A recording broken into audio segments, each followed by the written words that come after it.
บ่อยากให้เข้าย้อนว่ายังเป็นนักเรียนอายุก็บ่ถึงเกษียณเป็นนักเรียนก็เลยบ่อยากเข้า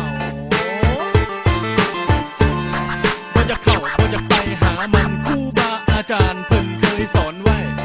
เรื่องเทคนั้นมันของผู้ใหญ่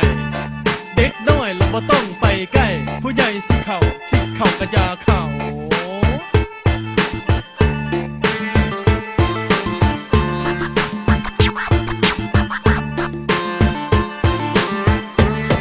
พวกเจ้ายังบ่ทันใหญ่อายุสาปลายจังสิให้เข้า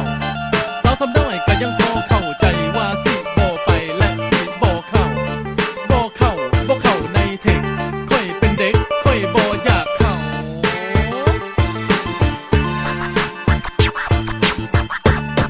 ค่อยย่านปัญหาตามมาย่านติดยาย่านติดโรคเอดส์ติดแล้วมันน่าสมเพชติดโรคเอดส์ย่านสิบ่เศร้าจักเถื่อคันติดเสื้อบ่มียารักษาติดยาก็ยังเลิกยากลำบากพ่อแม่ของเฮาจังสั้นแล้วค่อยจังบ่อยากเข้าค่อยบ่อยากเข้าก็ยังว่าพร้อมขอสัญญาต่อหน้าเดือนหน้าดาวอายุบ่ฮอดสาวค่อยสิบ่เข้า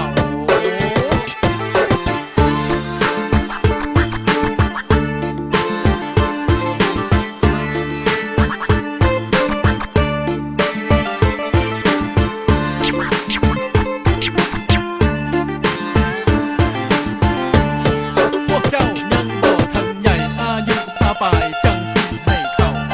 สาวสำน้อยก็ยังพอเข้าใจว่าสิบ่ไปและสิบ่เข้าในเทคค่อยเป็นเด็กค่อยบ่อยากเข้า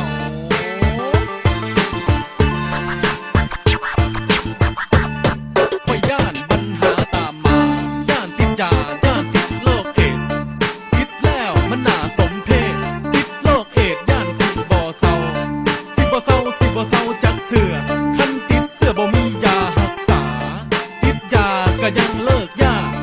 ลำบากพ่อแม่ของเฮาจังสั้นแล้วค่อยจังบ่อยากเข้าค่อยบ่อยากเข้าก็ยังว่าพร้อมขอสัญญาต่อหน้าเดือนหน้าดาวอายุบ่ฮอดสาวค่อยสิบ่เข้า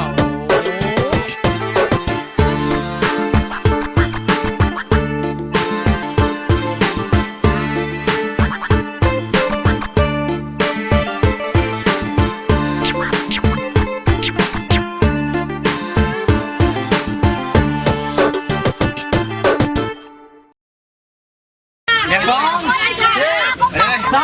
ง